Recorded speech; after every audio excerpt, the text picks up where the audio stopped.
I'm super excited. So Genevieve, then over to you. So your role there is, tell us about your role. Okay, so I'm Vice President of Client Services and Marketing. I get to look after people and get a bit creative, which is wonderful. Best of both worlds. I love your accent. Where are you originally from? Well, I'm actually half French and half English, but I grew up mostly here in the UK. I love that so much. And so what brought you then to Executive Matchmakers? Well, I've been in the industry. This is my third decade now doing matchmaking. And I had sold my business here in the UK and was looking for a new challenge. I've known Charlie for a while. She came on board. So I did. I joined the crew a few years ago now, and I've never looked back, and it's been wonderful. So it's just bringing all the experience that I've had with the different things from coaching, from matchmaking, from marketing, from running my own businesses, just bringing it all together and putting it under the executive matchmaking hat. Making the magic happen. I love it so much. And so when you think about just the matchmaking and the dating services that are out there, certainly there's a lot of them. And so for you, talk to us just a little bit about maybe the differentiator or the difference between your services and what you offer and maybe another. Okay. So with Executive, the beauty is it's run as a boutique agency for clients. So they've got the feel, they've got the team that look after them in a very one-to-one boutique way. But the beauty as well, and this is, I think we're the only country and company that actually do this, is we've got the backing of a huge matchmaking company behind us as well. So there's a big pool to fish from. There are other matchmakers to collaborate with within the group, which means that we can offer a service throughout the whole of the US, which is very unusual because there's very few companies that offer a completely national service. So it's very unusual in that way. And so how does it work? How does it work? Well, we don't have a secret formula. I'd love to say there's lots of secret formulas and we wave a magic wand and as if by magic your person appears. You mean you can't click your heels 3 times and make that happen? Well, sometimes, but not all the time. Not all the time. How it works is you have an in-depth interview with our executive director, Lindsay, who meets everybody. She meets everybody that comes through the service, which is wonderful. She's been doing this nearly 20 years as well. So she's got a lot of experience under her belt. And she's the director of the service and she meets everyone. She then talks to her team about the person before they come on. We take on male clients. That's our client base with Executive. And then we headhunt the women for the men. So ladies who are interested in joining, they make approaches to us. We screen them. We pre-screen them. We make sure that they're a good fit for our client before we introduce them to the client. But the male client will get coaching. I'll often coach them or Lindsay will coach them. We'll work with them. We'll get them ready to date and make sure that their expectations are in line, because that's always a challenge. And then they start their journey. They go and they meet these lovely women and hopefully the magic happens. We've got a very good success rate. So it's a very bespoke boutique service. And the secret really is getting to know them and helping them to get to know what they really want, not what they think they want, but what they really want and what they need. That's amazing. And yeah, I mean, I suspect then just from what I'm hearing you say that the men then are able to sign up with your services, go through the process, understand what they need and want, because as we know, sometimes what you want is not what you need. And so being able to couple those two things together perfectly, be able to create a profile. And then it sounds like also from what I'm hearing you say, the women have an opportunity to enter into your network as an opportunity, of course, to put themselves out there in some way, shape, or form. Yes? Absolutely. They get an opportunity to meet with us for us to work out what type of client would be right for them as well.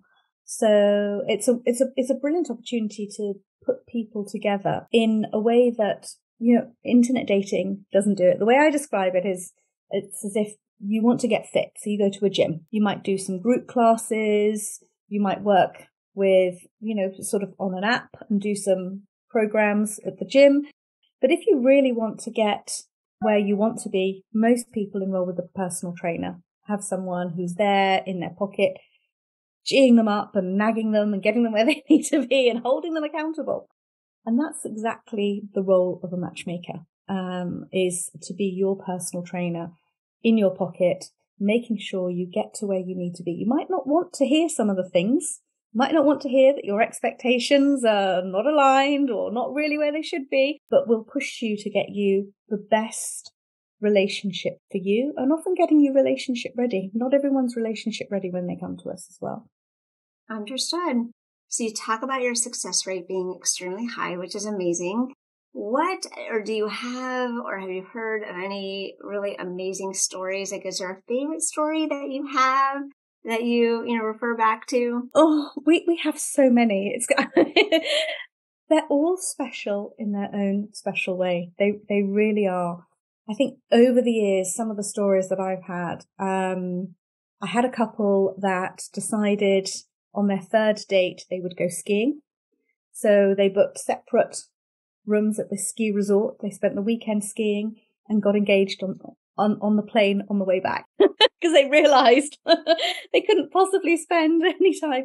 They've had 2 children now. They're very happy. They've been together, must have been together about 7 or 8 years by now. So there's some really lovely stories that are out there. We've had other couples that have thought that they found the one and then weren't too sure, so they went on other dates with other people, and then they come back and say, no, actually, that was my person. I really should have held on to that and carried on. So we work our magic again, get them reintroduced, because sometimes you need to get reintroduced again, and then the story continues.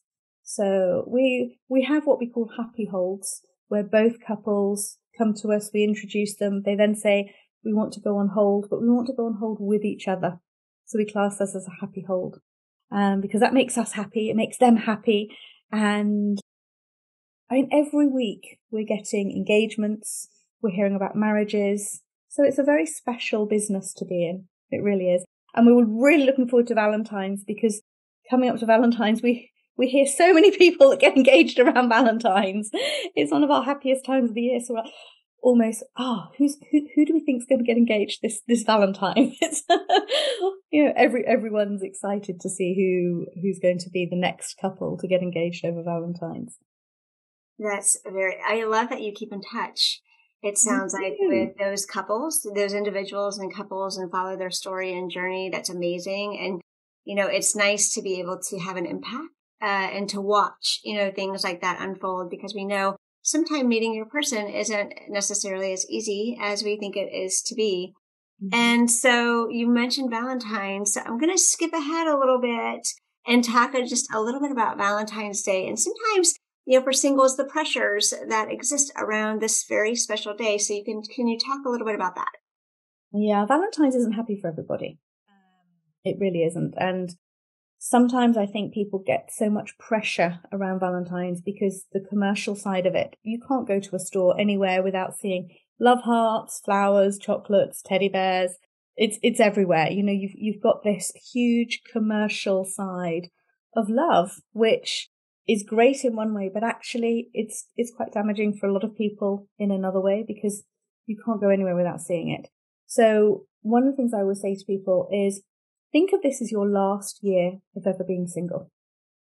Make a pact with yourself that this time next year, next Valentine's, you're going to be in your happy place, on happy hold, with your special person. So enjoy it. Make this the last year that you focus solely on you. Make your Valentine's special for you. So go and do something that you want to do. It's all about self-love. So do something that's special for you, whether it's going to a spa, going and getting your nails done, getting your hair done, cook yourself a really lovely meal, get together with friends, get together with other people who are single and say, do you know what? Let's all spend $10 and get each other a little present, have dinner, and we'll just have our own little sharing the love experience. So there's lots of things that you can do if you're struggling with Valentine's and having it constantly in your face. Well, it is in our face. And I love the idea of self-care and leaning into and onto that, because so often we're looking at maybe what we don't have versus being grateful and thankful for the things that we do have. And so remembering and honoring just the time with yourself or your friends or other singles, and is going to be great. Now, what about for couples? Any tips, tricks, ideas that you would say, like if someone's struggling on what to do, what to get, what to say, any ideas, tips or tricks that you'd like to share on that? Yeah, and absolutely. I think be original. It doesn't have to be flowers, and it doesn't have to be on Valentine's either. Maybe surprise someone early with a Valentine's gift. It could be that you've cooked them a lovely meal, you've made it really special. Some of the things that we're seeing are picnics, even if it's an indoor picnic. Picnics can be really lovely. They can be intimate. Just putting a whole spread together of someone's favorite food and just having some time, one-to-one time together. You can even, some of the things that I've suggested to some of my couples is putting in a little envelope, a love token.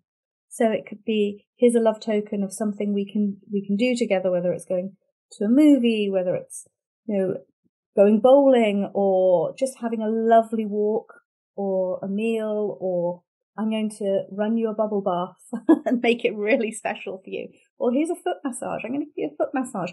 There's loads of things that don't cost a lot of money. Valentine's shouldn't be about being extravagant. It should be about one-to-one time and about an intimate moment that you're going to have with your loved one. But it shouldn't be that you have to do that once a year. I'm a huge advocate for having a date night at least once a week and making an investment into your relationship on a permanent basis, not just once a year. Making a memorable moment, for sure. Absolutely. And I do love the unique ideas because sometimes we get caught up in what is offered in the big box scenario at the stores. And sometimes, to your point, it doesn't have to cost a lot. It's just trying to find something special. And that then means kind of looking at your partner and identifying what, is meaningful to them and seeing if there's a gift or a thought or something that you can do around that. Yes? Absolutely. Absolutely. Make it unique for your partner. Try and think outside of the box as well. That's so hard sometimes. It sounds so easy. All of this sounds so easy, doesn't it? But relationships can be difficult. So they can be challenging. And especially if you're having a bit of a difficult time with your partner as well. Relationships aren't always running smooth. And if you've hit that patch where it's a little bit tricky, Valentine's Day can be also very all-consuming.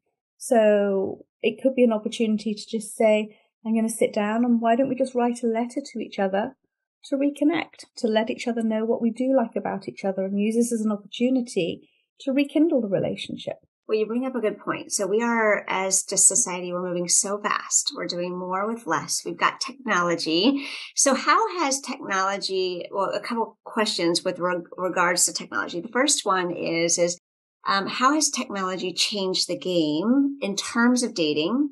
And then the other question is in terms of relationships, how has technology played a part in just being fully connected? Okay, well, technology actually has played a part in a positive way with dating, as in it gives more opportunities to bring people together with online dating. But it's also played a negative part in that people are not necessarily invested in one person.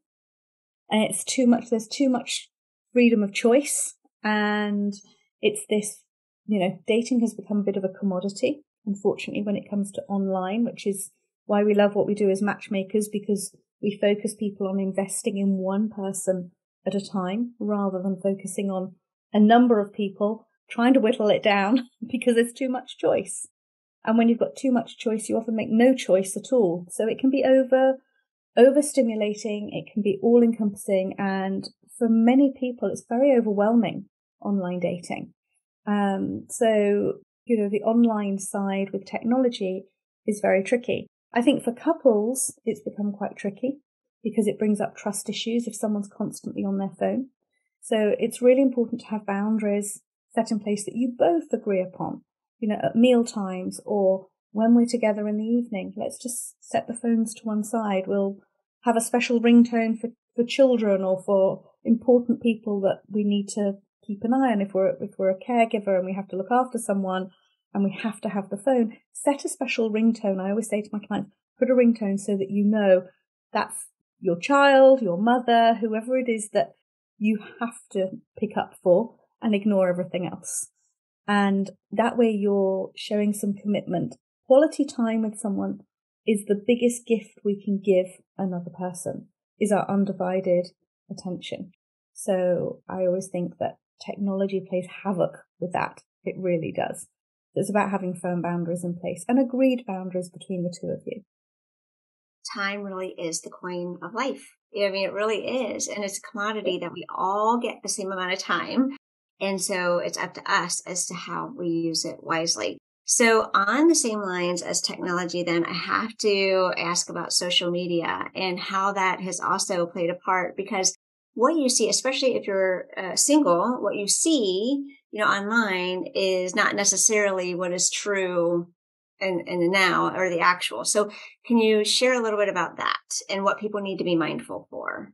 They need to be mindful of a number of things. People will always use online dating as a sales platform themselves. Often photos will be much older than they really are. So they're not always a true representation of somebody and who they are. So I always say to somebody, if you're not going through a matchmaker who's physically seen somebody and has verified that they look the way that their photos portray, then what I always say is try and do a video date with somebody first. Have a video chat with them. Because that way, if you're having a video chat, what you see is what you get. And if you like what you see and it's backed up by the pictures, then someone's giving a true representation of themselves. Often it's actions speak louder than words. It's that great old adage, but it's so true. Actions do speak louder than words. If someone's promising you the earth, but they're not acting upon it, or they're inconsistent and they're not following through on what they said they're going to do, quit while you're ahead, because they never will. They just never will. So there's things that you can be mindful of. We class these as red flags when people are not behaving in the way that the words they're speaking are not followed through with their actions. And then on that, what would you say is maybe the biggest insecurities that people face in putting themselves out there? Is it kind of the fear of rejection? Is that like a thing still? Or is there something else? Still out there. It's still out there.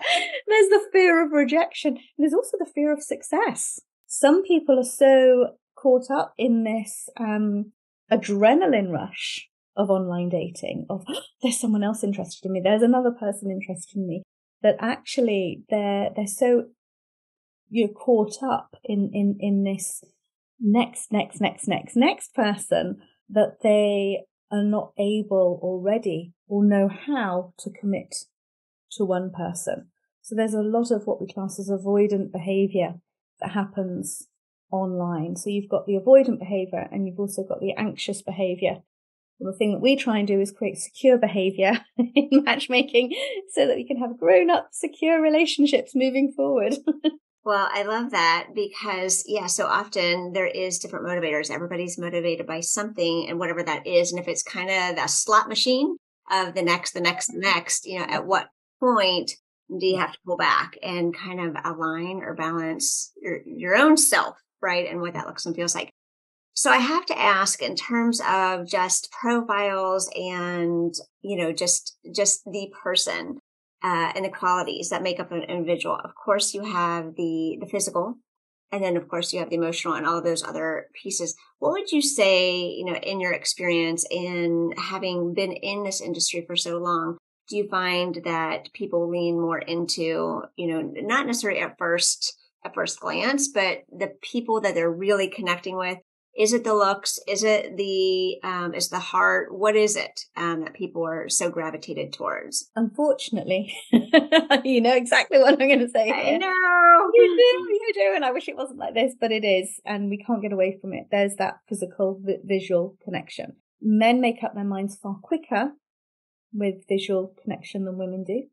So, that's why we say you never get a chance to make another first impression. You can only make that first impression once. So you have to make it count, which is why it's so important to look your best and present yourself and have the right energy when you go into dating. There's no point going in, with sort of, it's like an interview. I'm going to sit there. I've got my list of questions and I'm going to interview them and let's just tick or cross, because no one likes interviews at the best of times anyway, let alone for a personal relationship. It's the biggest no-no. You've got to show up as your authentic self when it comes to dating. So the most important thing is knowing who you are, knowing the values and your beliefs that drive you, because then you can recognize those in somebody else. And I think that's far more sexy, is actually being with someone who's emotionally together and emotionally confident. One thing that we do know is looks grow on people. They really do. If it's not love at first sight, I always worry when someone says, "Oh, they're so sexy. They've made me have butterflies and everything else." And that was within the first 30 seconds, because I'm thinking, "Oh no, this is lust-led," and lust, as we know, doesn't often last long enough. So it certainly doesn't last too long to get them over the finishing line in a long-term relationship. So I always say, look for your best friend. Look for someone who you can have those great conversations with, you can be yourself with. That's the most important thing when it comes to dating. As long as you find someone attractive enough, the rest of it grows. It really does. And we've seen that. People wouldn't have affairs if that wasn't a thing, unfortunately. People who've known each other years, all of a sudden things happen. People end up marrying their best friend that they've known for 20 years. So, and it was never, when you talk to them, it was never love at first sight with these people. It was, oh, they were my best friend. And all of a sudden something changed and I found them attractive in a different way. So we do know that visually people get drawn into each other the longer they have, the more time they have together. And that's often from the inside out, that people get to like someone from the inside and then the outside becomes more attractive to them. So you're saying sometimes we stand in our own way. We totally stand in our own way, not sometimes, all the time. All right. A lot of the time we stand in our own way. I know. And sometimes it's very similar to like a test, that sometimes people go into these conversations and these first encounters and meetings and just freeze up. Is there any tips or tricks that you have to have people relax, through that process and enjoy meeting someone new and having those conversations?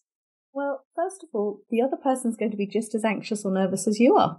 You're both coming to this at the same place. No one's ahead of the game when it comes to having a first date. You're both at it for the same reasons. And I think just be really honest. Are you as nervous as I am? Because at the end of the day, it's how can I put this in the nicest possible way? It's either going to work or it isn't. It really is that simple. And sometimes the more you put expectations and heavy weight on the date, but the more pressure you put on yourself, the worse it's going to be. So if you just imagine, I'm going to meet a friend, I'm going to have a drink with someone, and if more happens, great. If it doesn't matter. I'm going to meet someone. The best thing that could happen is we end up in a relationship. The worst thing that could happen is I could meet another friend, and they might introduce me to someone really lovely. Or they could be my wing person if I'm going and I need a +1 somewhere. Doesn't mean that they're going to be your person forever, but it could just mean that you've got a really lovely friend that you can move on with later on in life in a different way. We meet people for all sorts of different reasons. A great perspective. It takes the pressure off as well. It does. There's so much pressure. But there doesn't need to be. The struggle is real. The struggle is real. It really is. But it doesn't need to be. It doesn't need to be. We put so much pressure on ourselves to be perfect. And really what we need to be is imperfectly perfect. Like we need to know that we're imperfect and that's okay. And I mean, totally if there's okay. something else, yeah. It's about loving someone's imperfections at the end of the day. If you can love someone's imperfections, then everything else is easy. Pure gold, pure gold. You have offices all over the country, so you're not specific to one area, which is great. Do you find that a lot of your matches come from the same area or not? Do you find like, oh, this one's in so-and-so and this is in, I mean, do you find that's the case? No, they are literally scattered around the whole country. So we don't have one particular area that we focus on. Clients often get recommended to us as well. So it could be, oh, my friend down in Tampa recommended me and I'm in Baltimore, or I'm over in California. So it's all over the place. We don't have one specific main sort of epicenter, so to speak, for where most of our clients come from. But the wonderful thing is our bigger matchmaking company has 35 offices all over the country. So we tap in to all of those areas, which makes life a lot easier for us. For sure. So no challenges with people moving, finding their match and then making the magic happen and figuring out where they want to be together. Well, sometimes we've even had transatlantic matches. So they're not even in the same country sometimes. So it's one of those things that our lives are so fluid right now that we don't always have to be based in one place. And a lot of clients aren't based in one location. They sometimes can have homes in different places, but their work and their job take them all over the place, internationally as well as throughout the States.